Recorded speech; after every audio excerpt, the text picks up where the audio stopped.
to LOA Today. I'm Walt Thiessen. With me today is abundance teacher and money coach, Jody Lynn Craven. This is your daily dose of happy. We are so happy you decided to join us today. Now, Jody Lynn, you've been doing the show with me for like, what, 14 months, something like that, right? So you've gotten to know me pretty well. And I think you've pretty much figured out by now, I'm not the kind of guy who curses a lot. I don't use a lot of swear words or anything like that. And part of the reason is because I think that if you're going to have something like that, you use it when it's really appropriate. You know, it has more impact that way, right? Yeah. That rule has basically been taken out of my hands today because our guest is the host of the podcast. Who the fuck? I love it. Nikki LaCroce, thanks for joining us. How are you doing today? Thank you so much, and thank you for compromising with the name of my show, because I will say it quite literally developed out of me asking that question to myself and really thinking, who the fuck am I? Like, what is going on in my life, and do I even want the life that I have? Do I believe the things that I've been taught? And so it, as much as I think has the shock value for a lot of people, it definitely doesn't do a service to what the show really entails and the depth of the conversations and the integrity of the conversations. So from a brand perspective, I really love it. And I also think that, at some point or another, whether or not we drop the F-bomb in that question or not, we've asked ourselves, who am I and what is my life? So it certainly came from a place of authenticity, if nothing else. Yeah. I totally relate to that. Yeah. I relate to it on the level that I kind of started my podcast for a similar reason. I saw that. I really enjoyed that. I needed help. I needed a lot of help. What better way to do it than with a podcast, right? Because you talk to all these amazing people, you learn all this crazy stuff, get people like Jody Lynn on as co-hosts. I mean, what could be better than that, really? Absolutely. I mean, human connection is the point of all of it, right? And I really was inspired by what you've been doing and how long you've been doing this for, Walt. So I'm so glad that I'm able to join. And I love that you have a consistent schedule, because it makes it really easy to know, if I'm available, and I can make it work, because time zones are, I think, the biggest barrier to a lot of things happening when it comes to podcasting. Yeah, no kidding. That's true. Yeah, it's one of the biggest challenges. And I used to try to do, excuse me, I used to try to do what many people do, which is, here's my calendar, let's see if we can find a time. And that actually created more problems. Yes. It's actually better when you said, okay, here's what the schedule is. Can you match it? Yes, I actually just did that somewhat recently, and I took the month of July off from recording episodes for my show, because I had a bunch backlogged, and I was just like, I can't take on anymore. I've given way too much of my availability, and now I don't have time to do the things like the back of house stuff where you're like, oh, right, no, I still have to produce the show and make things happen. So when is that actually going to occur if I've blocked every single hour of my free time? So I totally respect that. I had the same revelation myself somewhere recently. Yeah. Well, you learn it pretty quick. I mean, it kind of overcomes you. You don't have a lot of choice. It's like, okay, it's in your face. What are you going to do with it? Because it's not going anywhere. And if people are interested and they're engaged, they'll either plan, aligned to that, or, I definitely am open to being flexible when time zones are really wonky. Yeah, so if I'm as a host that engaged and really interested in having a guest, I'll certainly say, hey, let me know if none of these times or days work for you, and we can see if we can work something out separately. But I learned that just sort of blasting everybody with my actual availability was only a detriment to my sanity. So we had to jump over that hurdle pretty quickly. Yeah. Jody Lynn knows about that too, because she's done enough of these. No doubt. And I'm still like in the insanity stage. Yes. I don't know that it ever fully goes away, because it is about consistent conversations. I was going to say content production, but I feel like that kind of diminishes the value of what you're actually trying to do, which is have meaningful conversations with people, and ergo that becomes content. That's right. That's exactly what happens. So, all right, well, give us the lay of the land. I mean, you kind of gave us a hint about how you got the whole thing started, but how long you've been doing it? What really led up to it? Give us that little storyline. Yeah. So I always joked around that I do nothing better, at the very least, not more than talk. And I really would love eventually for somebody to pay me to do that. And there you go. It's funny because I spent a good portion of my adult life in a tech career. So a lot of small and also large companies where it's better to just kind of speak when you're spoken to or answer questions succinctly and just sort of be done with it. And I'm terrible at that. And so there was a lot of like, just know when to stop, you know? And I'm like, I don't. So I actually I'm wrapping up my contract with a tech company that I've been doing since October and really going all in on the podcast and some other ventures that my wife and I have together. And so this has been an evolution over the past 4 years or so. I started in 2019, and as I mentioned earlier, it really came from a lot of introspection, very intentional introspection, because I was miserable at my job at the time. I was working for Amazon corporate as a product manager, and I was really lucky that the opportunity came about. I had been unemployed for about 6 months and kind of didn't know where I was going to go. And I really wanted to move to the West Coast. They afforded me that opportunity. So I snatched it up, kind of knowing that I probably wouldn't find a lot of fulfillment there, but trying to kind of seize the moment, as it were. And so about a year into that job, I was just so miserable, and I could tell I was just supremely unfulfilled, and trying to navigate that while working not only a corporate job, but a job at a company that is really known for its rigor, really made it hard to make time for myself. And so I started going to therapy to really figure out what is my purpose, and what am I trying to do with my life. And after about a year of therapy, I had come to the realization, asking myself a lot of the whys, why did I go down this path? Why am I doing what I'm doing, not just in work, but in life? And when I came to that point of realization that my purpose is to connect with people, I remember very distinctly, excuse me, saying to my therapist, I know that my purpose is to connect with people, but I don't really know what that looks like yet.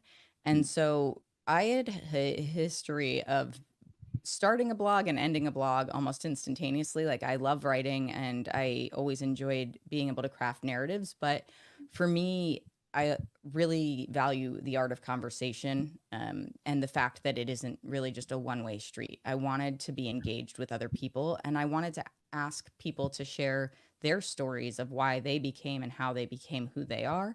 And I wanted to kind of break the demographic boundaries with the show. It was really important to me to not just hone in on this type of person doing this type of thing, but to give a platform to people who I wouldn't typically talk to, just because your paths wouldn't cross in any other capacity. I'm Yeah. sure the two of you have experienced that with this and other aspects of your life, right? You're like, why Mhm. would I ever know this person except maybe in passing? And so once I started to do that, I had such a greater sense of fulfillment. And the first season was really just mostly people I knew. The second season, I solicited guests completely unknown to me, and I was just Yeah. about ready to hit the gas at the end of the second season, and COVID had been going on for a bit, and I was exiting a really bad relationship. And so I pressed pause. I took about a year off and then picked up again, I think last May.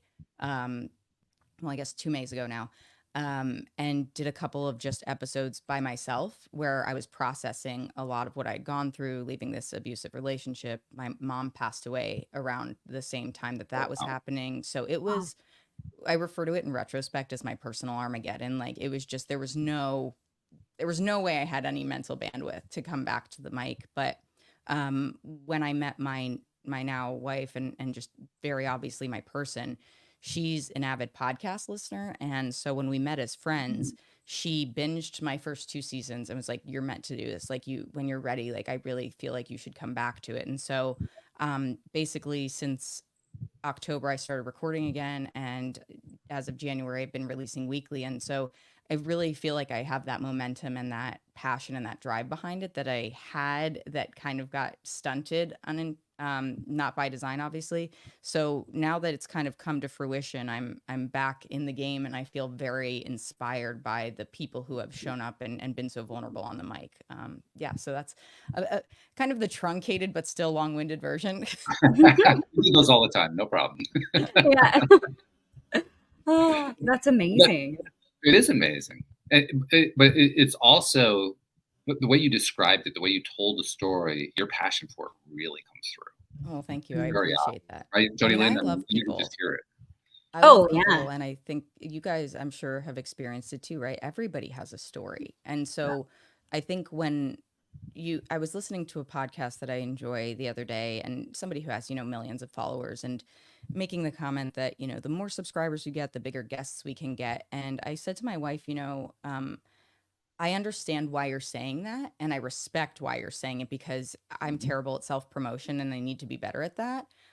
But at the same time, I don't know that I like sort of measuring guests in that way, because I think some of the most interesting stories I've ever heard from people are not people that are out there with their names in bright lights, And so I feel like it's kind of when you find that really great hole in the wall restaurant that you love to go to, and you're like, oh my gosh, nobody knows about this. This is amazing. Sometimes you get those stories and you just feel like your life has completely transformed because you're speaking to people who are just, they're living their life so authentically and being so vulnerable that, I mean, I don't care what your follower count is. I care that you have a place to share your story.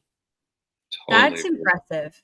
And I think that really shines through just your entire presence being with you here today, how much you care about the conversation and how that will be amazing content and Thank how you. they're people, not numbers. And we live in such a transactional society today. It's really refreshing to meet, another business owner, a podcaster, somebody who's going after it in this way that has that authentic view of why they're doing it. It's Totally. beautiful.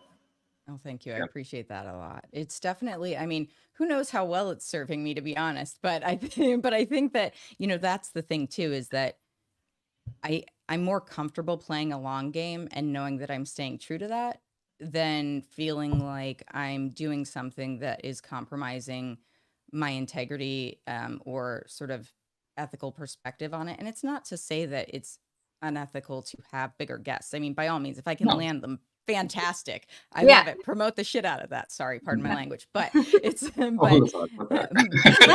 Okay. Now you got them started. yeah, no. But at the same time, I think there's something to be said for taking the time to have the conversations with people who, you know, sometimes it might just take an episode to elevate that person's voice, to get them onto another podcast, to get them into another conversation. And just the people that I've met through my show who have introduced me to other people that I've been able to introduce to other people. We just had a, a Zoom meetup on Sunday with a bunch of people that have kind of cross collaborated across our shows.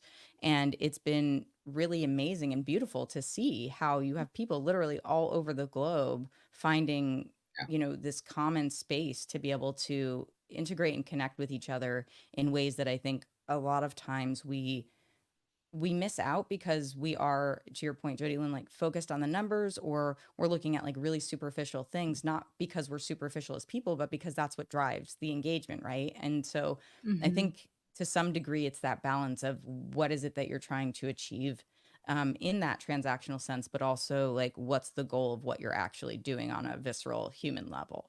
Mhm. Yeah, I think that's true. There's also a flip side to it too. In my experience, and you've been doing this long enough, you may have experienced the same kind of thing. But I once had somebody on the show who was very, very big in the law of attraction sphere, really well known, and it was one of the worst interviews I've ever had. It was Yeah. horrible. It was I've never really, heard this really story, Walt. Whereas some of the best interviews I've had have been people who were nobodies out of nowhere who had amazing things to share, or perspectives that were just like, oh, that's so refreshing, or Totally. or maybe not nobodies, maybe people who they had their own following. It wasn't necessarily a huge following, but they had their own following, they had their thing, they had their stuff together, and there was a connection. There was a huge connection. Yeah. Well, that happened with Jody Lynn. Jody Lynn came in as a guest, Oh, and I love immediately, I that. mean, Jody Lynn, how long did I wait before I asked you to become a co-host? I mean, it was I like think what, at the end minutes? of the episode. I I think don't know, so. Yeah, maybe it like was a really week quick. or something. I don't even think it was a week. I think I got an email from you like the next day. Hey, Yeah, they're recording. And Oh, that's because when you get a amazing. connection like that, you grab it.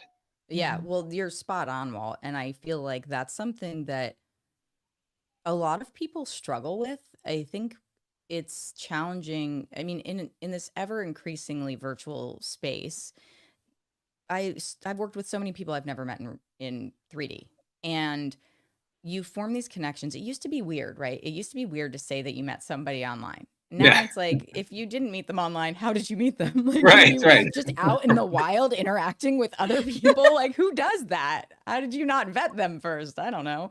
I mean, you actually lived in the non-virtual world. How do you do that anymore?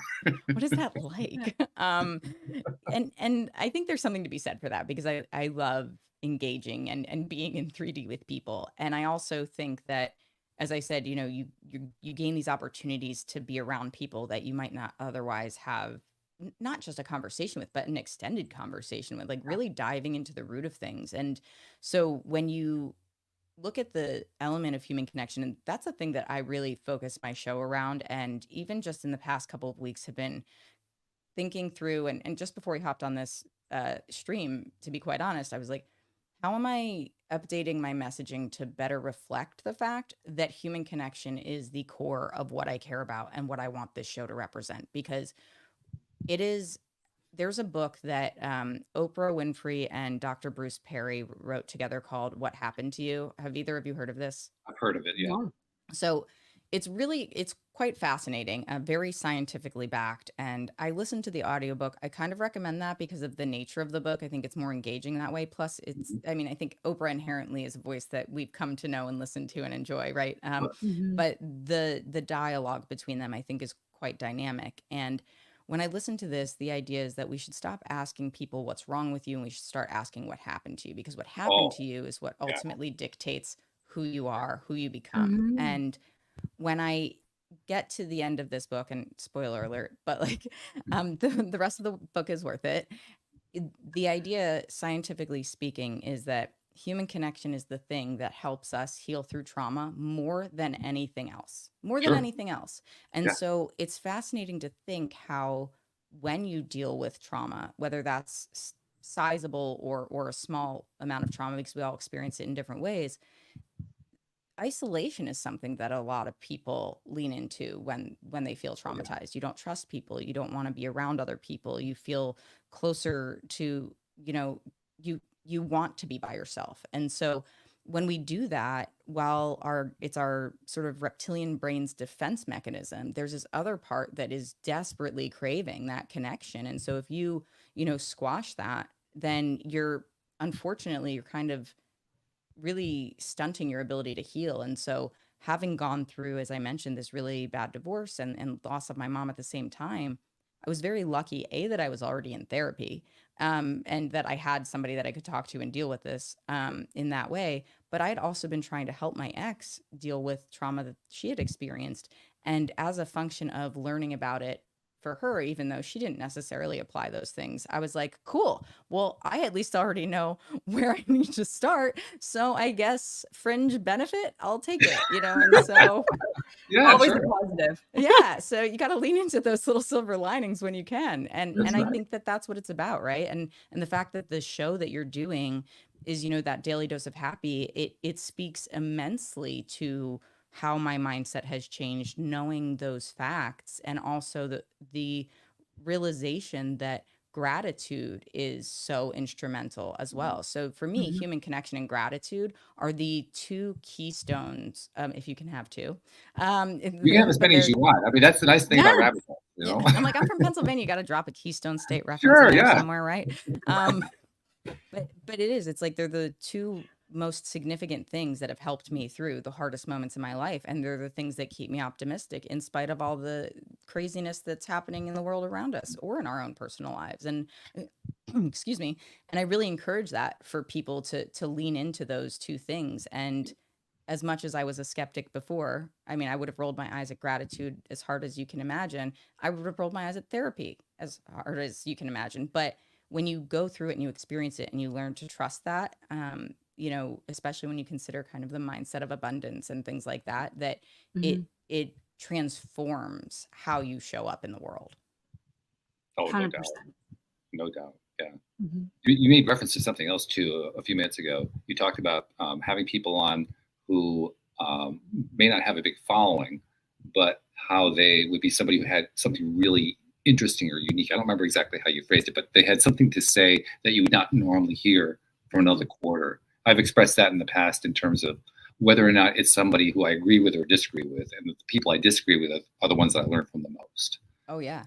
Yeah, absolutely. I think it's Mhm. super important to have conversations about things that we might not agree with. I remember listening to a podcast years ago, and this has stuck with me about the fact that one of our biggest mistakes is that we don't want to have the controversial conversations, Mm. because if we don't have them, then how do we really establish that what we think is as valid as we believe it to be, right? And it's not to say you can still disagree with people and have those conversations. Maybe it strengthens your opinion. Maybe it changes the way you see the world. But if you're just sitting there walking through life acting like what you think is the only way, then I mean, there's a very distinct type of person that wants to believe that. And I think that that's ultimately a disservice to them. And frankly, obviously, the people around them. And you see that. I mean, power hungry Well, they're not people growing. are a That's great the problem. example, right?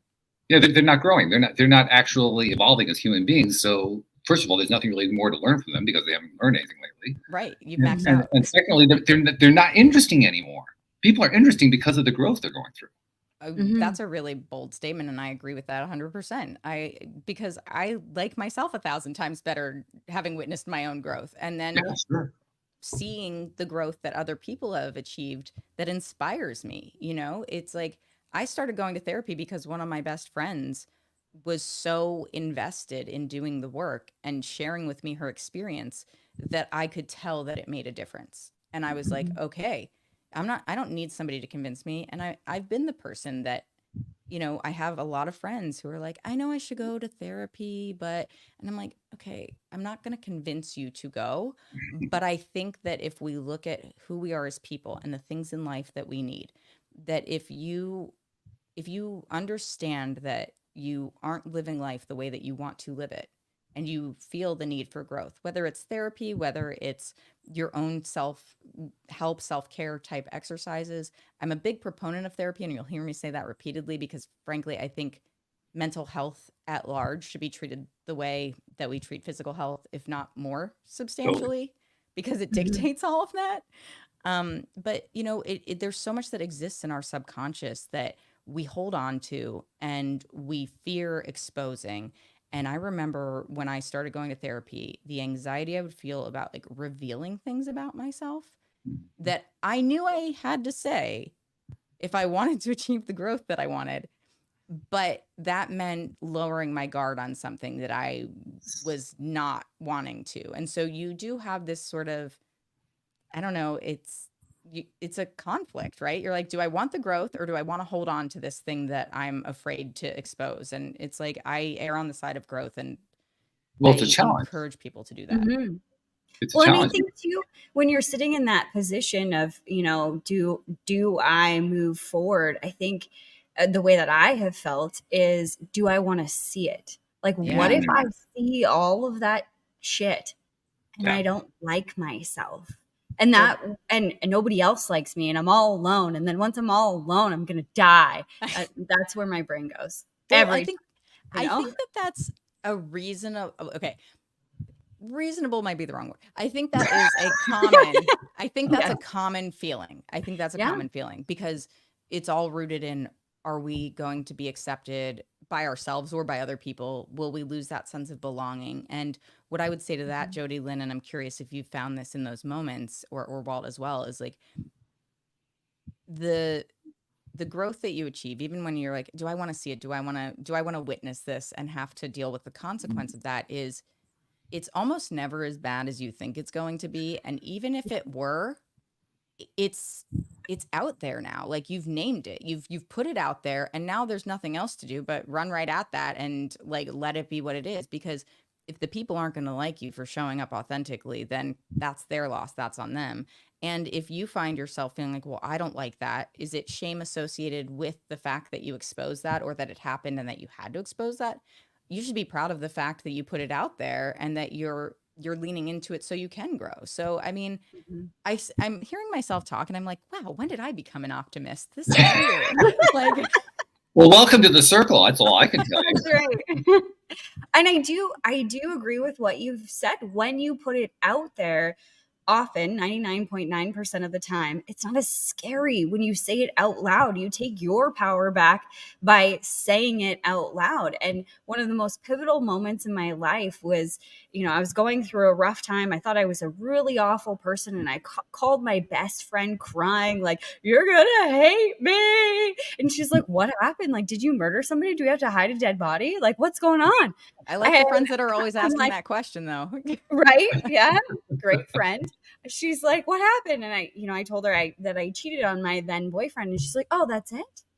And it was that moment that I was like, wow, I have made this into a huge thing based on, all of the beliefs that I was holding. Not that, I want to justify that behavior or that it was the right thing to do, but Right. I was convinced that she was going to hate me, that our, best friendship was going to be over, that I was an awful person, and that no one could ever forgive me for this mistake that I made. And in that moment, it was the collapsing of all of those walls. Like, okay, I made a mistake, but I'm not that mistake. I made Yeah. one, but I'm Yeah. not it.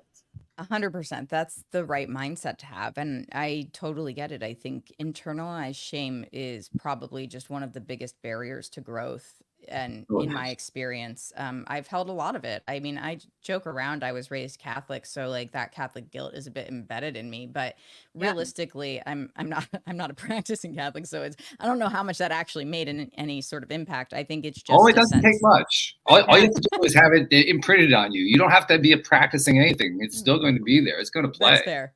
Yeah, you're right. And and I think what is challenging too, as we're coming into a really, I feel like, a new world where there is so much more discussion around emotional intelligence and who we are and how we show up, is that we weren't taught a lot of the things that we need to know. And we were taught a lot of sort of, I think, for lack of a better term, like primitive survival skills, not fully primitive, not the ones that would keep you alive in like an apocalypse, probably, but like the day to day life skills that you need without the attention to the emotional skills that you need. Like, I think people, I mean, so I'm 37. I think growing up, I was taught, basic emotional intelligence and things that are important and how you interact with other human beings. But I watched the way my sister's parenting her kids or my friends are parenting their kids, and just the way they speak to them about when they make a mistake or the fact that parents apologize. Who knew? Like it, it's there's this very substantial shift in the dialogue that's happening with children at a much younger age. And so I would venture to say that I even look at, Gen Zers and how they're really coming up in the world and showing up very fully to challenge the status quo, because they're sitting there going, I'm not okay with it. Now, we weren't okay with it either, but we didn't really understand that we could use our voice to empower the change, right? And so Mhm. I feel like kind of being an elder millennial, as it were, is something that it's an interesting place to be, because I see us as the cycle breakers, the people Mhm. who have kind of taken the knowledge that we got from my parents who are baby boomers and, other generations, and saying, okay, I'm not comfortable with X, Y, and Z. And then if you're raising kids or you're able to be a role model for younger people, then you can kind of show up and say, hey, these are things that I would have done differently when I was your age. And I find them to be really receptive of that. Like interns I've had at work and things like that. They're very, very emotionally astute. And I admire that for sure. Mhm. Yeah, totally like that. In fact, I would go so far as to say that's been true generation upon generation for probably centuries. Yeah. I mean, I'm like tail end baby boomer, so I'm part of that generation. That generation was basically we were against everything. We were rebelling against anything and everything that you could possibly rebel against, and now we're the ones being rebelled against. But that's the progression. And then Yeah. along with that progression is each generation that comes along. There's something to epigenetics. There's something to the idea that generationally we pick up data that wasn't available to the previous generation. So each generation is smarter. Each generation is more advanced. Each generation has more going on. They have a new perspective, and right now it's the Gen Zers. I don't even know what the next name is going to be after that, but whoever that next generation is going to be, they're going to have their own thing. It's going to outdo what the Gen Zers are doing. I mean, it's an ongoing evolutionary process, and I think it's pretty cool. Well, I like that you said that way, Walt, also because you're spot on, especially when you just consider access to information. I mean, the internet has changed the way that we learn and how we engage with each other. Obviously, the pandemic very much kind of leapfrogged, I think, what the pace at which we may have actually gone more virtual. But, you know, I find that when you think about how we've changed even since, I mean, I grew up primarily in the 90s, early 2000s, and how much has just changed in society since then, and the way that we engage with each other. I like the fact that I lived a very analog youth because I feel like that gave me the social skills that I appreciate having, that I grew up with my parents being like, you need to be able to talk to adults. Like, you don't have to have adult conversations with adults, but you need to be able to stand in a room with adults and not just be like the shy kid that hides behind the leg or the defiant kid that's creating chaos somewhere. I'm sure I was both of those things at points in time, but and I really appreciate that there wasn't a sense of, just throw something in front of them and distract them from the situation. And I see my sister doing a really great job with that. I mean, she's, as much as one can parent children in an analog way in such a digital age, I feel like she's doing a great job with that. But, there's also something to be said for the education that comes from having all of that information at their fingertips and how quickly young kids are learning things too. Yeah. And how fast they're growing up. Oh my gosh, yeah. Almost like terrifyingly so, honestly. Yeah. I'm like, you know too much. You're 5? Yeah, my niece is 12 and she asks me questions and I don't know how to lie. So she'll ask me some pretty big questions and I'm like, oh geez, I'm gonna get in trouble for this one. Oh, for sure. For sure. You should have seen me wearing my shirt at my podcast shirt at my sister's before her kids could read. I can't do that anymore. Yeah, no.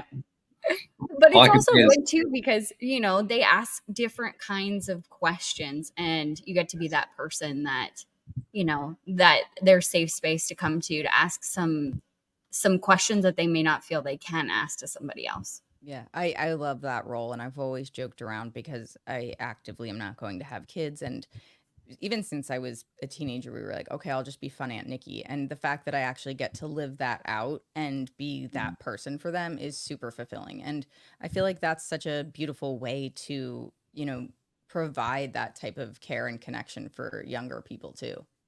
Yeah. I think what you guys are also describing is what it's like to cross the line and become part of the older generations.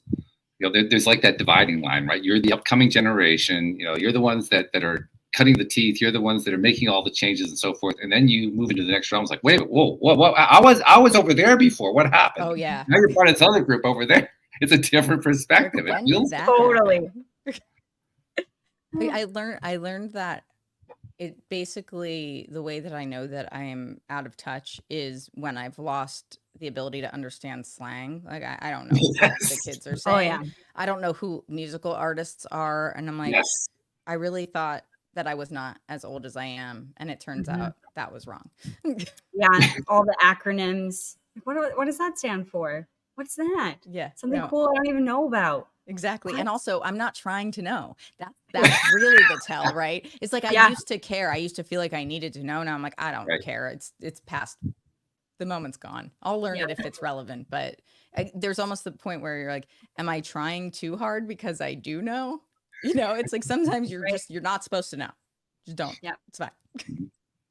It's true. It's true. Well, it's also been affected again by the technology, which you were mentioning a moment ago, because now you don't know what the acronym is. You just Google it, but 40 years ago, if you didn't know what the acronym was, you were asking everybody for the next week. Do you know what this is? Yeah. Because there was no other source of information.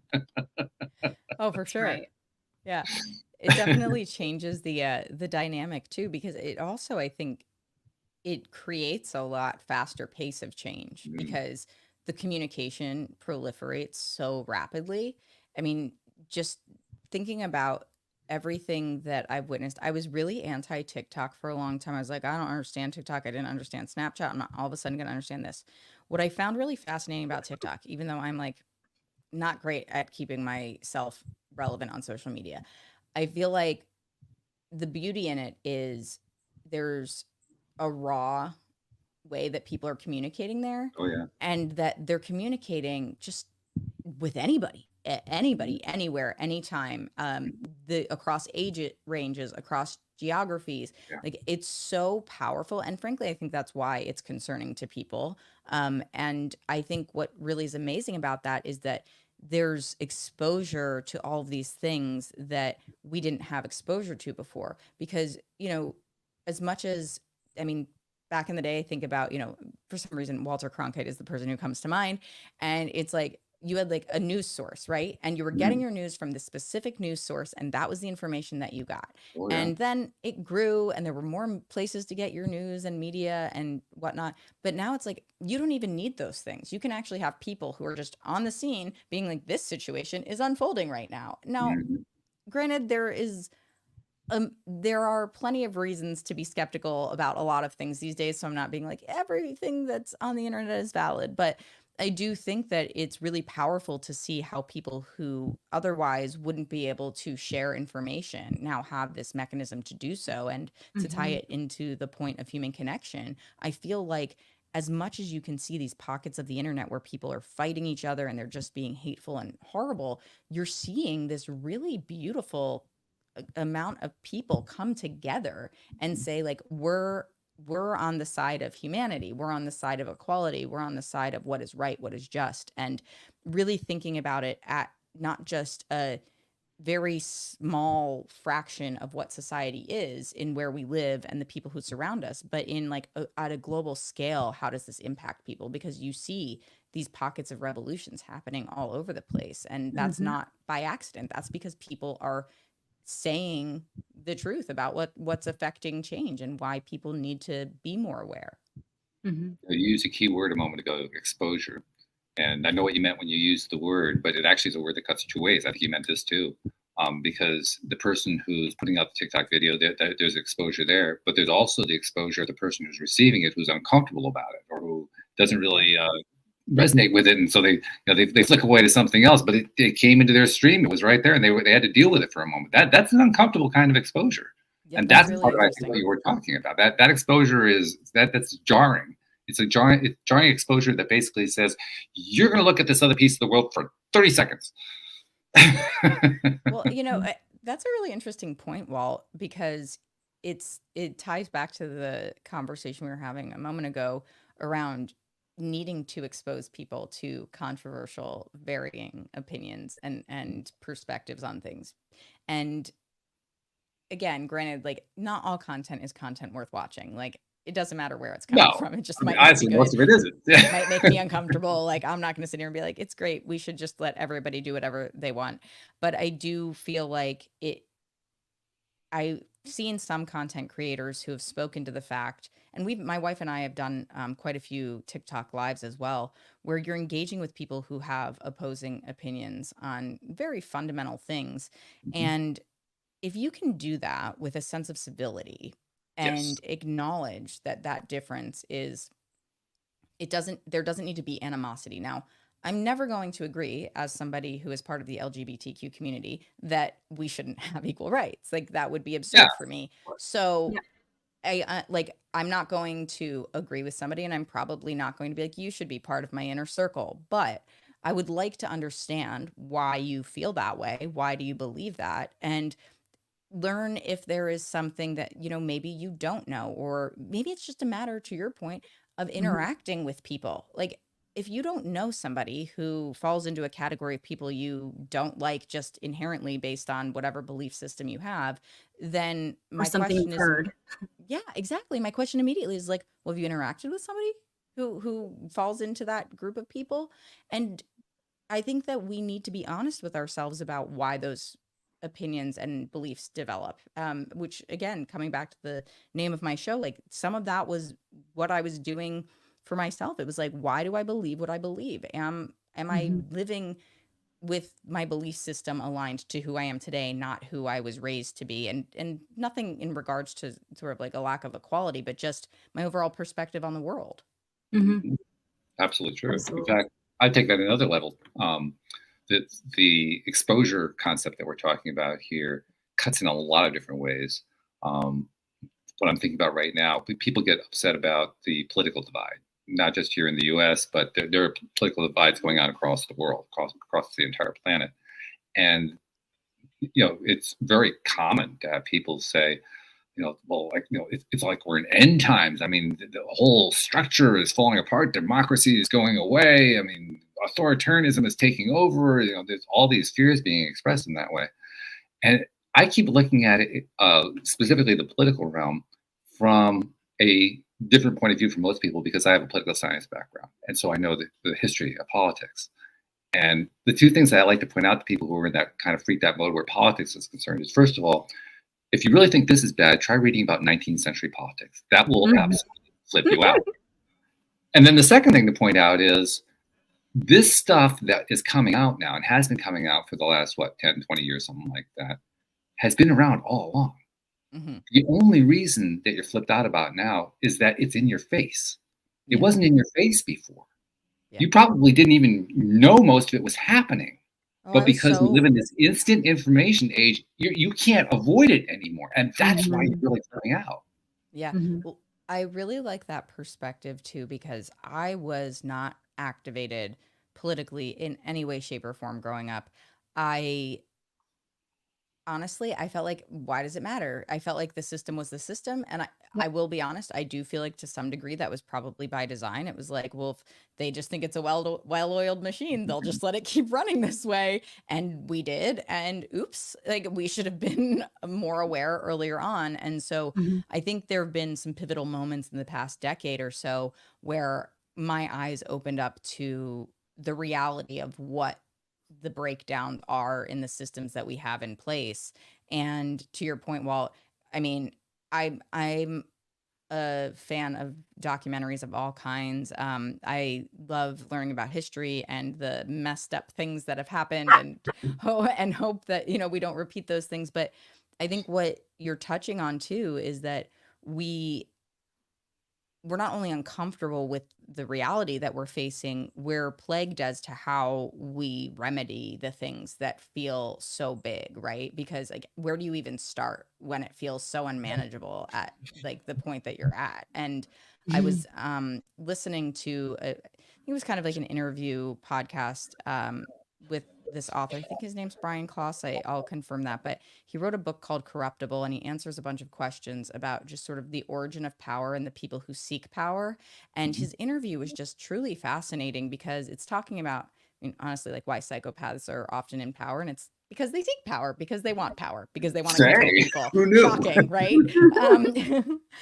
But I think one of the things that he says is like, so many people think that it's not fixable, and it is fixable. We just have to be very intentional and understand our inherent bias that contribute to the ongoing framework and supporting that, and figure out how to kind of decouple those things in larger ways, but understand that it's not just going to be like a lift and shift. This one's out, this one's in too. So I feel like we're at a weird point in history where it's like there's a lot of really big changes that need to happen, and then figuring out how to actually implement those changes is like this whole other beast that we're trying to manage at the same time. I think there's also another thing going on here, which is that we live in a time where institutions across the board are crumbling. Government is one of those institutions. Corporations are one of those institutions. I mean, they're like a range. There's the churches, various kinds of churches. The crumbling is happening everywhere. And that's also part of what's freaking people out, because it's all crumbling. But what goes along with that is the crumbling is basically a way of describing the fact that people are saying, I'm kind of done with that. Yeah, I love it. I'm like, let it crumble. But like, let's figure out what it looks like after it crumbles too. Because otherwise, like, if we don't have a plan, I'm not a fan of that. Well, I think what also happens is when you start getting disaffected by what you're seeing crumbling outside, you look elsewhere. You say, well, what else is there? And really, I mean, this is what we talk about here on this show all the time. At some point, you're being encouraged through your circumstances to start looking within. Because it turns out none of the answers are out there. which You're is wrong. really annoying, by the way. Yeah, well, I like that that's the way you brought that together, because it's true. It's something that we can't expect there to be fundamental change externally if we don't acknowledge that we're somehow contributing to it. And I think about it even just when I was going through my divorce, and it was a very psychologically abusive situation for a long time. And I remember being in therapy, and my therapist basically saying to me, like, you have to be accountable to the role that you played. It's not like this is your fault. This is, none of that. But it's the reality that there were things that I knew, that I felt, that I didn't trust. And because of that, I stayed in a bad situation longer than I should have. And Sure. I think if you extrapolate that to a societal level, that's sort of where we are with humanity. It's like, Yeah. we've accepted this for far too long, and now we're realizing things need to change. But for this stuff to change, we have to actually acknowledge what we've done to contribute to this problem, and how can we then contribute to the solution. I think we Mhm. also have to come to the point of saying, as counterintuitive as this is, I think I got to learn to be okay with the fact that it's a mess out there. Yeah. I just got to be okay with that. Because until I can be okay with it, all I'm going to do is make it worse.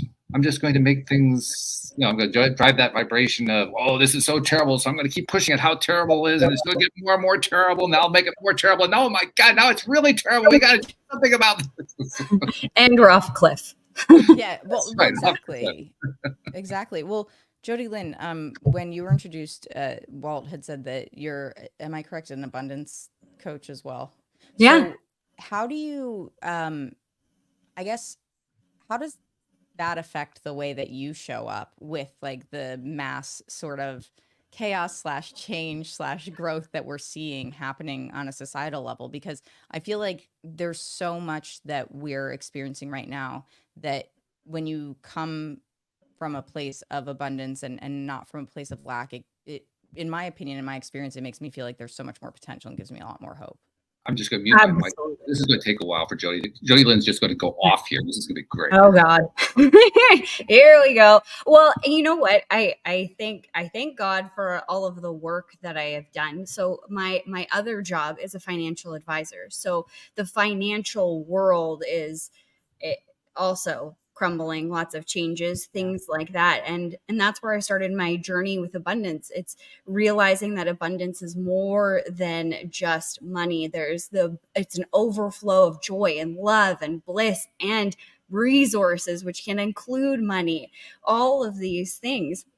But it's really understanding that we get stuck. And I think it's something that we've talked about. We get stuck in the way that we perceive things, and then we recreate that reality over and over and over again, whether we're conscious of it or not. And the layers of it are deep because of the societal programming that we've had. So I think it starts with really going within and asking, who the fuck? That's where it begins. Like, what am I believing? And is it these beliefs that, I picked up when I was a kid, whether they were taught or they were observed and we just ran with them? And are they serving me in this moment? Are they serving where the direction of my life that I desire to go next? So instead of creating from those past realities, we're creating from this now moment, and seeing that for me, this chaos, I've gone within and also without, like looking at the outside, my world. What do I really want that life to look like? That started in 2020 with the lockdowns. We were sequestered at home, work from home, everything like that. And I was like, yay, an opportunity to start breaking some cycles that I was really entrenched in. Like, I have to be at the office. Why? Why do I have to do that? I started asking why about every single thing I did in my life. And that's a constant, ever changing and fluid conversation that I think we as individuals need to have with ourselves to create that abundant life. And nature for me is the most beautiful expression of abundance. You look at the birds and they're not scared that, the financial system is crumbling. They're not paying taxes on the land over here. Like the life that they are living is so abundant. The grass didn't get a permit to grow, and you're not like, oh, I need to plant this and make sure it grows and watch over it. I need to be so involved in making that, grass grow, aka making money. It just grows and it just flourishes. The flowers flourish, and I'm learning tons about how weeds, aren't really bad weeds. A lot of them are nourishing for our body and things like that. So nature is such a beautiful expression of how abundant our lives are supposed to be. And when somebody says abundance is our birthright, I think that's what they're trying to say, is that you are the vibration of abundance. You are connected to nature. You are one with all of these things. So just letting go of the crap, like who the fuck, asking all of those questions and coming back to this space of who you truly are within. Yeah. Oh gosh, that was such a really beautifully stated explanation, and also Thank you. very eye-opening as well. I connect to nature quite a bit myself as well. I find a lot of peace in it and gratitude in, I mean, even just when I'm out and about and being in lush British Columbia, we were up in Yeah. Whistler for the first time that I'd ever been there a couple weeks ago, and there are moments where I've got sunglasses on. I'm like, I have to take these off. I want to see like what I'm seeing. I want to experience it and all of the beauty that's there. We got to this lake at the top of a mountain, like bottom of a glacier type thing, and I was like, okay, well, obviously, like I hiked. I don't have a bathing suit on, but I just like kind of went in up to like my thighs because I was like, I want to experience this. I want to be part of this beauty, and I love that that is how it really has come together in the way that you explained it and what you've shared, because I share that sentiment. And I also feel like I've had that mentality of like coming from a place of lack. I graduated in '08 when the economy had crashed with a film degree. It was like, good luck with your life. Yeah, right. Yep. And so it took me over a decade, almost a decade and a half, to really come to a place of, it's not about the money. It is, in that you said, right, it's a resource, and that resource can help us. But the way that my wife and I always talk about it is like, we want to have more money so that we can do more good for the world. And so Mhm. it's more about that than it is about, being money grubbing and just needing it. It's about like, what can you do if you have those resources, if you live that life of abundance, and how can you help share that abundance as well? Mhm. I love Absolutely. that. Somehow you managed to get that into 3 minutes. I don't know how you did that. It came through. Just channeled it. Just clip On. that out and put it on the Okay. internet. Just like make that one just nice That was a clip for the great clip. show. Wow. Yeah. Okay. Well, I'll clip it for TikTok. Okay. Yeah, there you go. Perfect. That'll be my first TikTok. But I think too, to add to that, when we're looking at and in the experience of abundance and how much we have to give, just with right now this conversation, how much we're giving of ourselves, our authentic selves, our hearts, communicating and having this beautiful connection, and thinking about the ripple effect that is having. Because I think a lot of people, they're like, oh, well, I don't have enough money, so I can't make a big enough impact. Well, if you continue to have that belief system, you won't make an impact. But if you see every single thing that you are doing is impacting the rest of the world, you see how magnificent that is, and you honor that, and you're grateful for that. It just magnifies it even more. And abundance, like attracts like. So you're going to get more of that back into your life, including more resources to do more of those things. Yeah. Oh, I love that. That's amazing. I totally agree. And I think that that's something that we should also be teaching, right? There's so many things that I feel like can add tremendous value to our lives if we just know to look for it. Yeah, absolutely. I don't know why this is tying in my mind, but it is. I'm an advocate of alternative education. I actually helped to found an alternative school where the students were basically in charge. They ran the whole thing, which scares the crap out of most parents. But nevertheless, it worked very nicely. I'd love to know more about that. Oh, it's So cool. It's fun. It'll blow your mind. But the results that you see also blow your mind. It's really just incredible. Oh, I bet. But it reminds me of, this is what I was thinking about. It reminds me of I can't call it a study. It was an experiment that was done by a gentleman from India, an educator. This was, I'm going to say 20, 25 years ago, something like that. He went into one of the major cities in India. I think it might have been Mumbai, but I'm not 100% sure. But he went to one of the poorest neighborhoods, and it was a neighborhood where, of course, India is full of all kinds of languages, and not everybody speaks English, although it's one of the major languages of the country. But still, there are large chunks of the population that don't speak English, and this was one of those neighborhoods that the kids there had their one language. It was not English. That's all they knew. That there were no schools there. It was so poor. The kids just hung out in the street. They were playing in the street all day long. It was that kind of a situation. And he took a computer. This would have been the equivalent of an early PC, early Windows type computer, and had it modified to install into a wall of a building on the street at kid level, so that a kid could go interact with this thing. And then he plugged it into the internet, and he left it there for a year. No instructions, nothing.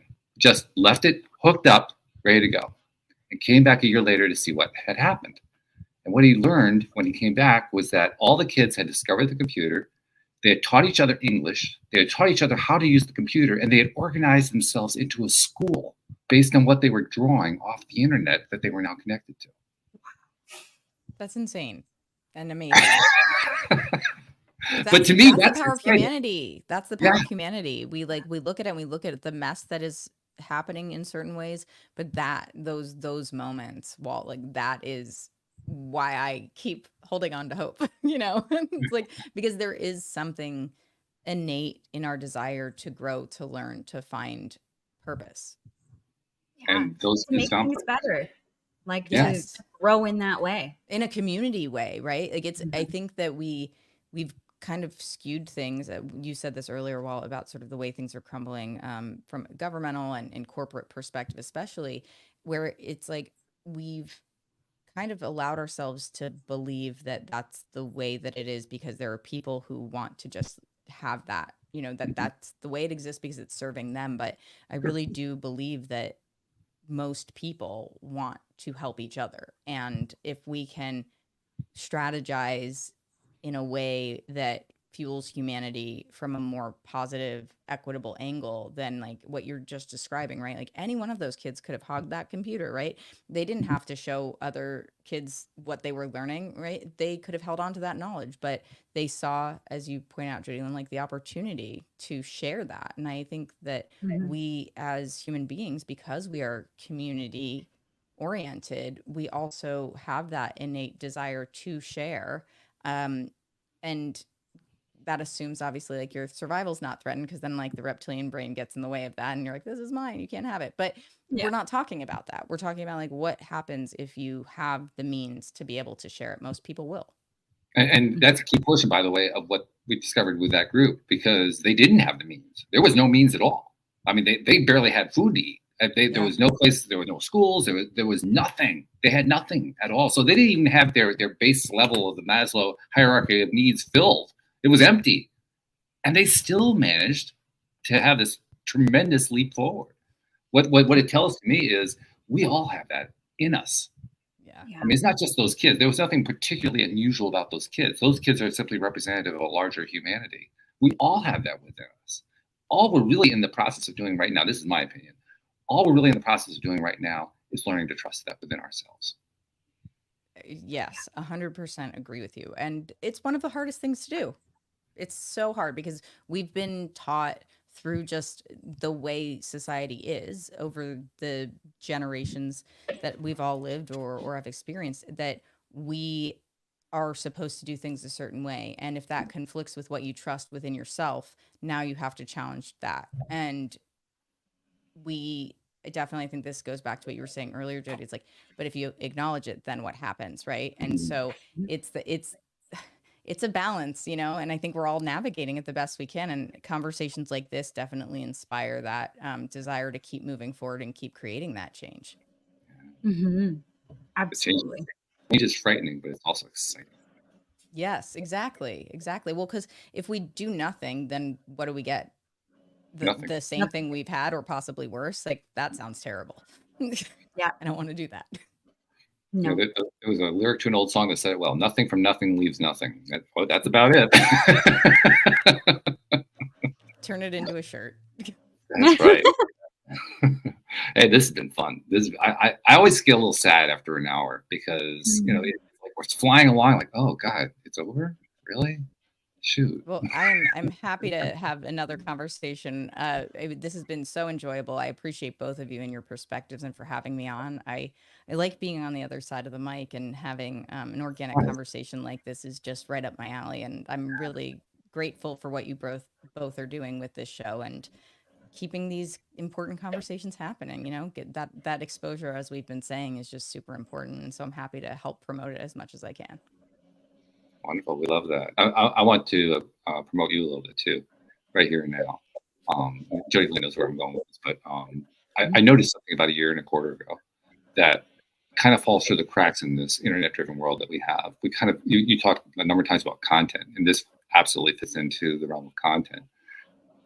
You create a lot of content. You have been for the last, 4 or 5 years on your podcast. I've created a lot of content here. Jody Lynn's helped create a lot of content.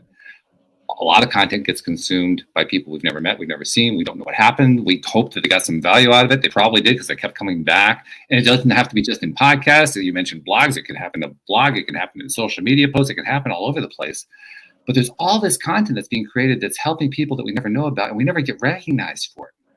I think that's not a good thing. So I like to say, on behalf of those people that you've never met, you've never seen, thanks for that content you've been creating, because you are making a difference in this world. Thank you. Likewise, and I appreciate it. It's definitely, like I said at the beginning, you have to lead with purpose. And I think when you lead with purpose, then you find a lot of joy and gratitude for the things that you do, even when the resources might not be exactly what you want them to be at a given moment. That I think is just, it's such a fraction of why any of us do what we do, or why we should do what we do. So I'm so appreciative to both of you. Thank you. One last thing, we got to remind people, the podcast is called Who the Fuck? Yes. Hey, by the way, how do you spell that in your domain name? I'm curious. It is whothefck.com. Okay. The actual full domain was taken, and I also thought it was better to just be able to say whothefck.com. Okay. All right. So I'll make sure there's a link in the show notes too, so people can find that, because we want people to find the podcast too. Absolutely. How can you record now? I mean, how many episodes do you do? Like a month or something? So I'm putting out one a week. Okay. So just kind of keeping that machine rolling as smoothly as possible. I'm trying to ever improve the quality of the video podcast too, to give a little bit more refinement there, because my background is in video production. So I feel like now that my contract's ending for my tech role, I'll have a little bit more time to dedicate towards the little nuances that I feel like can enhance the actual watching experience for people too. So whether you're listening or watching, I'm greatly appreciative. So you can follow. About 99% of our listeners are audio only. Not too many of them are seeing the video, but for those listeners, let me tell you, she's got this wonderful active background going on. Yeah, it's cool stuff. Super cool. It's funny. So this actually was. It moves when you play music, but I didn't realize until I was podcasting one day that it was happening because I'm on headphones. So if I stop talking, it'll stop moving. But if I talk, it just sort of radiates rainbows, which I think is just ridiculous and amazing all at the same time. So I think it's cool. Thank you. It's beautiful. It's truly beautiful. And of course, very symbolic that the rainbow colors make all the difference. Yes, exactly. Yeah. That's so good stuff. How gay can you be? This gay? Yeah, right. Well, it's appropriate. This is the Daily Dose of Happy. Why not be gay? Exactly. Exactly. Yeah, and I immediately think of abundance, like rainbow. There's a pot of gold on either side. So boom. Yeah, boom. Where is it? It's there. It's there. You just have to know how to see it. That's all. Yeah. Yes, exactly. Right. Yeah. Hey, maybe in feng shui, that's your money corner. I don't know. Well, now I have to Google it. Yeah, totally. That would be awesome if that actually lines up. You have to let us know. That'd be really cool if that came out of this. Yeah, I'd like that. That'd be really good. All right. Nikki LaCroce, thanks so much for joining us. This is really Thank you. Thank you very much. You both been we'll have to arrange to have you come back again sometime. Absolutely happy to do so whenever. And I'd love to chat with either or both of you on my show as well. So I'm grateful we've made this connection, and should definitely keep the conversations going. All right. Jody Lynn, I think we did it again. What do you think? I agree. It was a great episode. Yeah. Well, it was over the rainbow. It was over. There we go. Just pulled it together right there. Love it. Absolutely love it. Thank you, Jody Lynn. Thank you, Nikki. Thank you to our podcast listeners everywhere. We'll see you all next time here on LOA Today. Goodbye, everybody.